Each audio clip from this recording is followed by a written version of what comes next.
ஆத்மா வணக்கம். அன்பே சிவம் மனமே குரு. இன்னைக்கு ரொம்ப சூப்பரான தலைப்பு. கடைசியில் ஒரு முக்கியமான விஷயம் சொல்ல போறேன். அந்த விஷயத்த மறக்காம கேளுங்க. அதுக்குன்னு கடைசியில போயிட்டு என்ன விஷயம் சொல்றேன்னு ஃபார்வர்ட் பண்ணுறாரு. ஆஸ் யூஷுவல், நீங்க இதான் ஃபர்ஸ்ட் டைம் பாக்குறீங்கன்னா லைக் பண்ணுங்க, சப்ஸ்கிரைப் பண்ணுங்க, ஃப்ரெண்ட்ஸ்க்கெல்லாம் ஃபார்வர்ட் பண்ணுங்க. இது எல்லாரும் கொடுக்குற சும்மா ஒரு தியான பயிற்சி தானே, அப்படி ஸ்கிப் பண்ணாதீங்க. நம்ம சிவசூத்ரால நம்ம ஆன்லைன் வகுப்புகள் எடுத்துக்கிட்டு இருக்கோம். வீக்லி ஒன்ஸு, அதாவது வீக்கெண்டில். இப்போ விருப்பம் இருக்கிறவங்க கீழே இருக்கிற நம்பரில் பார்த்து இங்கே காண்டாக்ட் பண்ணி அதை பற்றி இன்ஃபர்மேஷன் அப்டேட் வாங்கிக்கலாம். ரெண்டாவது விஷயம் நம்மளுக்கு இப்போ குரு பௌர்ணமி வருது இந்த ஜூலை மாதம். ஸோ அதுக்கு முன்னாடி நம்ம தனியாக ஒரு இடத்தை எடுத்து, ஏன் தனியான்னு சொல்றேன்னா, இத்தனை நாள் நம்ம வீட்டில் சிவசூத்ரா பண்ணிக்கிட்டு இருந்தோம். ஸோ இது ஆன்ம முன்னேற்றத்திற்கான ஒரு ரொம்ப ரொம்ப முக்கியமான ஒரு விஷயம். எனக்கு ரொம்ப ஸ்பெஷலா பார்க்குறேன். எனக்குன்னு சொல்றத விட நாங்க ரொம்ப முக்கியமா பார்க்கணும். இதுல முக்கியமா இருக்கிற மெம்பர்ஸ் எல்லாருமே. ஏன்னா இத்தனை நாள் நம்ம வீட்லயே பண்ணிக்கிட்டு இருந்தோம். இப்ப இதுக்குன்னு ஒரு இடம் எடுத்து நம்ம தனியா ஒரு இடம் வச்சு தியானம் விருப்பம் இருக்கிறவங்க சாயங்காலம் 6 to 8 மணி வரைக்கும் வரலாம். இல்ல லேடிஸா இருந்தீங்கன்னா என் மனைவி மோகனலட்சுமி அவங்க உபதேசம் கொடுக்குறாங்க லேடிஸ்க்கு.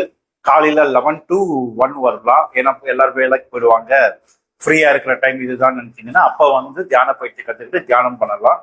ஈவினிங்கு சப்போஸ் என்ன மீட் பண்ணணும் பேசணும்னா 6 to 8 உட்காந்து தியானம் பயிற்சி பண்ணலாம்.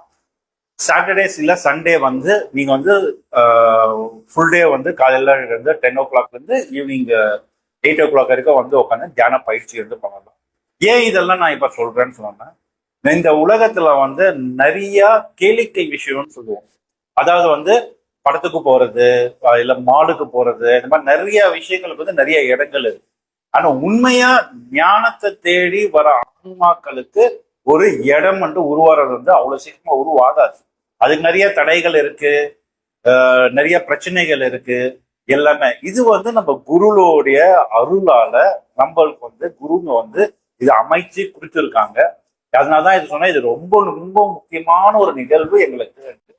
ஆன்ம முன்னேற்றம் இல்ல ஆன்மீகத்தை பத்தி தெரிஞ்சுக்கணும்ன்ற ஏக்கம் இருக்கிறவங்க நீங்க இங்க வந்தீங்கன்னா 100% கேரண்டி தர உங்களுக்கு நல்ல சரியான அனுபவங்கள் இருக்கும்ன்ட்டு. வாங்க இப்ப நம்ம தலைப்புக்கு போலாம். இன்னைக்கு தலைப்பு என்னன்னு கேட்டீங்கன்னா, ஒரு நண்பர் கேள்வி கேட்டு இருந்தாரு. நான் தியானம் பண்றது எனக்கு ரொம்ப விருப்பம் இருக்கு, ஆனா எனக்கு இடம் இல்லை பண்றதுக்கு. எனக்கு எங்க உட்காந்து பண்ணணும்னு தெரியல, எனக்கு இடமே இல்லை. நான் தியானம் பண்ணணும்னு நினைச்சாலும் கோவிலுக்கு போனாலும் எனக்கு டிஸ்டர்பன்ஸ் ஆயிருக்கு, கூட்டத்துல வீட்டுல உட்காந்து பண்ணணும்னு நினைச்சேன்னா எனக்கு டிஸ்டர்பன்ஸ் ஆயிருக்கு, இடம் இல்லை. ஆனா நான் எங்க உட்காந்து தியானம் பண்றதுன்னு தெரியல, ஆனா எனக்கு ரொம்ப இன்ட்ரெஸ்டா இருக்கு. ஸோ இந்த மாதிரி தேடல் இருக்கிறவங்களுக்கு தான் நான் இப்ப சொன்ன மாதிரி நம்மளுக்கு இடம் இருக்கு. சப்போஸ் பக்கத்துல வர முடியும் நினைச்சீங்கன்னா ஈவினிங் 6 to 8 உட்காந்துட்டு ஒரு மணி நேரம் தியானம் பண்ணிட்டு போகலாம். ஆனா இந்த கேள்விக்கான பதில் ரொம்ப ரொம்ப இன்ட்ரெஸ்டா இருக்கும். ஏன்னா நம்ம இன்னைக்கு சராசரியா நம்ம வாழ்க்கையில நம்ம என்ன சொல்றோம்னா, யாராவது கேட்பாங்க, என்னப்பா ஃபோன் பண்ண எடுக்கவே மாட்டேன்ற. ஆமாப்பா, டைமே இல்லை, ரொம்ப பிஸியா இருக்கேன் நான். இல்ல கொஞ்சம் பேர் கேட்பாங்க, என்னப்பா பார்க்கவே முடியல. ஆமா, நான் ரொம்ப பிஸி. என்னப்பா அந்த ஃபங்க்ஷனுக்கெல்லாம் நீ வரலையே, என்ன ஆச்சு? ஐயோ, நான் ரொம்ப பிஸிப்பா, எனக்கு டைமே இல்லை, வர முடியல. என்னது அது பிஸி? அது பிஸின்னா என்னது? நேரமின்மை. நேரமின்மைன்னா என்னது? ஒரு நாளைக்கு நம்மளுக்கு 24 மணி நேரம் கொடுத்துருக்காங்க, அந்த 24 மணி நேரம் நம்மளுக்கு பத்தல. அப்படின்னா என்னது? அப்போ அந்த 24 மணி நேரமும் நம்ம என்ன பண்றோம்? ஒரு 8 மணி நேரம் உறக்கம், ஒரு 2 மணி நேரம் இல்ல 4 மணி நேரம் பயணம் வச்சுக்கோங்க, ஓகேங்களா? அப்ப 4 மணி நேரம் பிளஸ் 8 மணி நேரம் 12 மணி நேரம் போச்சு. மீதி 4 மணி நேரம் வீட்டுல ரெடி ஆகிற வேலை, அந்த வேலை பண்ணுவோம். 16 மணி நேரம் போச்சு. மீதி 8 மணி நேரம் என்ன பண்ணுவோம்? ஆபீஸ்ல வேலை செஞ்சுக்கிட்டு. இப்படிதான் நம்ம நேரம் 90% ஒதுக்கி இருக்கும். இல்ல படிக்கிற பிள்ளைகளா இருந்ததுன்னா இதே தான், அந்த 8 மணி நேரம் நம்ம வேலை சொல்ற இடத்துல காலேஜ்லயோ பள்ளிக்கூடத்துலயோ இருப்போம். கரெக்டா? இந்த 24 மணி நேரம் தான் உங்களுக்கும் இருக்கு, எனக்கும் இருக்கு. இந்த பிரபஞ்சத்துல இருக்கிற எல்லா உயிரினங்களுக்கும், இந்த பூமிகளை சுத்தி வருதுன்னா எல்லா உயிரினங்களுக்கும் இதே 24 மணி நேரம். ஆனா இந்த 24 மணி நேரத்துல சிலரால மட்டும் எப்படி தியானம் செய்ய முடியுது? சிலருக்கு மட்டும் எப்படி அந்த தியானம் செய்யறதுக்கான அந்த இயல்பு இருக்கு, இல்ல இடம் இருக்கு, எல்லாமே யோசிச்சு பாருங்க. ஏன்னா நான் சொல்றேன், ஏன்னா அவங்க மனதுல இத செய்யணும், எப்படி நம்ம பசி எடுத்தா உண்ணணும்ன்ற அந்த உணர்வு இருக்கோ, எப்படி நைட்டு தூங்கணும்ன்ற உணர்வு இருக்கோ, எப்படி நம்மளுக்கு பல எண்ணங்கள் தோன்றுதோ, அது மாதிரி தியானம் செய்யணும்ன்ற உணர்வும் சிலருக்கு ரொம்ப அதிகமா தோண்டிக்கிட்டே இருக்கும். ஏன் தெரியுமா அவங்களுக்கு மட்டும் தோன்றுது, நம்மளுக்கு ஏன் தோண்டல? ஏன்னா எனக்கு நிறைய பேர் சொல்லுவாங்க, அது என்னவோங்க எனக்கும் பண்ணணும்னு ஆசை, ஆனா எனக்கு உட்காந்து பண்றதுக்கு நேரம் இல்லையா, இல்லைன்னா எனக்கு அது மைண்ட்ல வரவே மாட்டேங்குதுங்க. டைம் இருக்கு, சும்மாவது உட்காந்து மொபைல்ல ஷார்ட்ஸ் பார்ப்பேன், ஆனா என்னால உட்காந்துட்டு தியானம் மட்டும் உட்காந்து 2 நிமிஷத்துக்கு மேல கண்ண மூட முடியாதுங்க. அது என்னென்னமோ என்ன ஓடுது, நான் அப்படியே விட்டுடுவேங்க அப்படின்னு சொல்லுவாங்க. ஏன் உங்க ஆன்மா இன்னும் அடுத்த நிலைக்கு முன்னேறதற்கான வழி தெரியாம துன்பப்படுதுன்னு அர்த்தம்.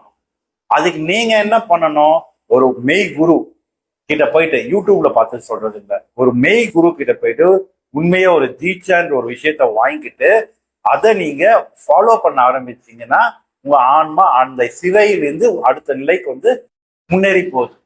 இதையே தான் தியானம் பண்றவங்க அவங்க ஆன்மா அடுத்த நிலையில இருக்கு. தியானம் பண்ணாம இந்த கேளிக்கையான விஷயங்களை சுத்தி அலையிறவங்கள ஆன்மா கீழ்நிலையில இருக்கு. இதுதான் வித்தியாசம்.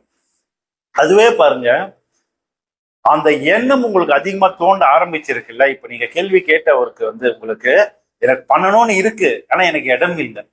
இதுக்கு ஒரு அழகான ஒரு சித்தர் பாடல் சொல்றேன். 8 திக்கும் ஈராறு லோகமும் முட்டி தொலம்பி முளைத்த இந்த ஜோதியை கட்டி தன் கக்கத்தில் வைத்தால் கருத்தில் வையா. அதாவது இறைவன் எங்க இருக்கானா, 8 திக்கும் இருக்கானா. North, south, east, west, north east, north west, south west, south east, எல்லா பக்கமும் இருக்கான். ஈராறு லோகம், 12 லோகமும் இருக்கும். 12 லோகம் எதுவுமே இல்லை, நம்ம மூச்சு 12 அங்குல மூச்சுலயும் இருக்கான். கட்டித்தன் கக்கத்தில் வைத்தார், இங்க வச்சுக்கிட்டுமா கடவுளை தூக்கி பை வைப்போம் தெரியுமா, ஊர்ல எல்லாம் வைப்பாங்க, பையன் இப்படி வச்சுட்டு அப்படியே சுத்திக்கிட்டு இருப்பாங்க. அந்த மாதிரி வச்சுட்டு நம்ம வெளில சுத்திக்கிட்டு இருக்குமா. கருத்தில் வையார், இங்க வைக்காம விட்டுட்டோமா. அந்த இடத்துல நம்ம வச்சோம்னா, நான் இதுக்கு முன்னாடி நேரத்தை பத்தி பேசணும் தெரியுமா, அந்த நேரம் உங்களுக்கு கிடைச்சிடும்.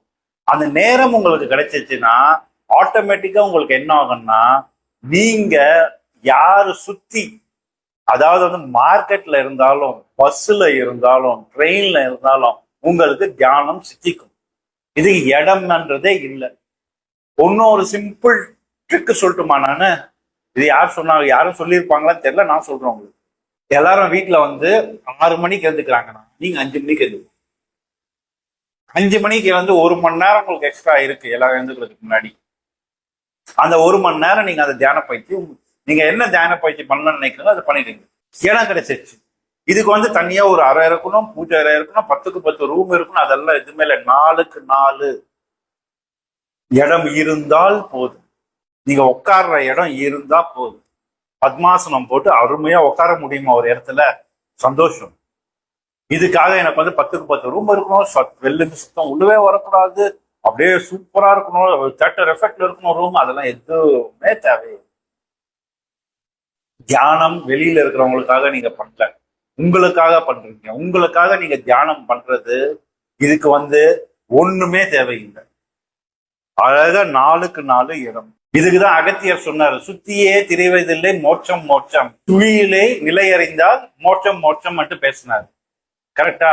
சோ இதுல என்ன அகத்தியர் சொல்றாரு, நீ எங்கேயுமே சுத்த, நீ உட்காந்து சுழிய பார்த்தா உனக்கு மோட்சம் நிச்சயம், கன்ஃபார்ம். இதையே தான் நம்ம சிவசூத்ரால நம்ம ஆன்லைன் ஒர்க் ஷாப்ல இருக்கிறோம். அதை விட அட்வான்ஸ் தியான பயிற்சிகள் ராஜயோகம் கொடுக்குறோம். இது எல்லாமே பார்த்தீங்கன்னா வெளில சுத்தி அடையாம உள்ளேயே உட்காந்துக்கிட்டு உங்களுடைய 4க்கு 4 இடம் இருந்தா மட்டும் உங்களுக்கு போதும். இதுக்கு பிரம்மாண்டமான இடம், பிரம்மாண்டமான அமைதியான சூழல், அழகான இடம் தேவையில்லை. நீங்க பஸ் ஸ்டாண்ட்ல உட்காந்துன்னு பண்ணலாம், நீங்க பஸ்ல போகும்போது பண்ணலாம், தியேட்டர்ல உட்காந்துன்னு பண்ணலாம், எங்க உட்காந்தாலும் உங்களுக்கு இது சித்தியாகும். ஆனா நான் இதுக்கு முன்னாடி சொன்ன மாதிரி ஒரு முறையான குரு கிட்ட போய் இதை கத்துக்கணும்.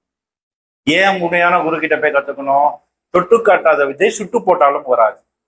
ஒரு குரு தன்னுடைய ஞானத்தை எப்படி கொடுப்பாருன்னா, அவர் தொட்டு, அவர் அனுபவிச்சு, அவர் வாங்கி சேகரிச்சு வச்சிருக்கிற பவரை உங்களுக்கு தொட்டு தீட்சையா கொடுப்பாரு. அந்த தீட்சையா கொடுத்து உங்களை ரெகுலரா வர வச்சு, அவங்க நீங்க கரெக்டா பண்றீங்களான்னு செக் பண்ணி, நீங்க வந்து கரெக்டா பண்ணும் பொழுது உங்களுக்கு இது என்ன ஆகும், சித்தி ஆகும். ஓகேங்களா? ஸோ இதுதான், இது இடம் பிரச்சனை இல்லை யாருக்குமே, நேரம் பிரச்சனை இல்லை, உங்க மனம்தான் பிரச்சனை. நீங்க உயர்நிலை ஆன்மாவாக ஆகணும், மறுபடியும் இந்த பிறவி சுழற்சியில வரக்கூடாதுன்னு நீங்க நினைச்சீங்கன்னா நீங்க என்ன பண்ணணும்னா, முதல்ல யாரும் எழுந்துக்கிறதுக்கு முன்னாடி எழுந்து உக்காந்துட்டு ஒரு 10 நிமிஷம் ஆரம்பிங்க. இல்ல கீழே இருக்கிற நம்பருக்கு வந்து கால் பண்ணுங்க, நாங்க வந்து உங்களுக்கு கைட் பண்ணுவோம், எப்படி வந்து மெடிடேஷன் பண்ணணும்ன்ட்டு சொல்லி தருவோம். நம்ம ஒர்க் ஷாப்ல ஜாயின் பண்ணுங்க. ஜாயின் பண்ணி நிறைய பேர் நிறைய அனுபவத்தை சொல்லியிருக்காங்க. ஸோ நீங்களும் வந்து ஜாயின் பண்ணுங்க, அந்த அனுபவத்தெல்லாம் வந்து நீங்க வந்து பெற்றுக்கோங்க. அன்பே சிவம், மனமே குரு. எல்லாருக்கும் ஆத்மா வணக்கம்.